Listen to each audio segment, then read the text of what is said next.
Let's move on now. The government is yet to comply with a court order issued yesterday to suspend the 16% of value-added tax being levied on petroleum products, raising the retail price to a minimum of 127 shillings per litre of petrol. Now, the Energy Regulatory Commission insists it was yet to be served with Bungoma High Court Judge Stephen Riechi's directive, even as Deputy President William Ruto assured the country of a win-win solution to the biting fuel crisis. Francis Treasury tells us more.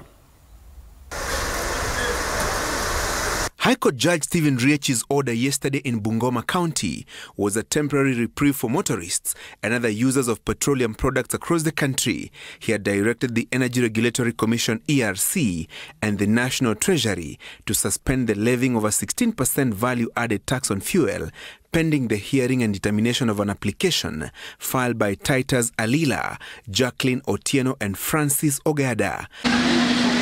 But more than 24 hours after the court order was issued, it's business as usual in petrol stations across the country. The few stations that have fuel stocks continue to retail the now rare commodity at a minimum of 127 shillings per litre. Sasa nimeuziwa 127 na ile jana kwa nasema ata reduce mafuta. Bado haijashuka, mafuta iko tu pale pale. Tunaendelea kuumia. Mafuta uhuru maziongeza, wacha 16, weka 30%.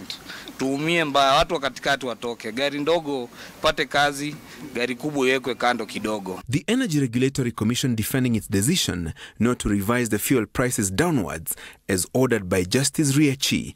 ERC Director General Pavel Oimeke told Citizen TV that his office was yet to be served with the court order and had only seen and heard about it in the media, and motorists will have to bear with a weekend of pain at the pump since government offices will remain closed, making it impossible to effect the court order. And even if the order will be served on Monday, ERC insists it will have to consult with the National Treasury before the fuel prices can be lowered. Deputy President William Ruto, who was in Kuria, Migori County, hinting at a likely consensus on a matter that has sparked public uproar. Hakuna wasiwasi, sisi tutakubaliana.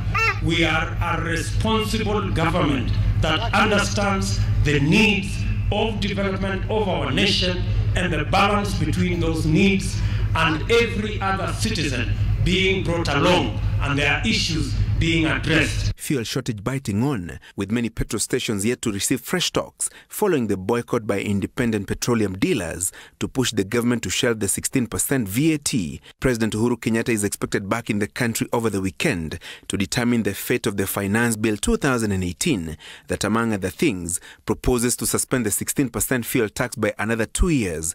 If he declines to assent to the bill, at least 233 National Assembly members will be required to overturn his decision and revert the fuel price to a minimum of 113 shillings that existed a week ago. Francis Treasury, Citizen TV.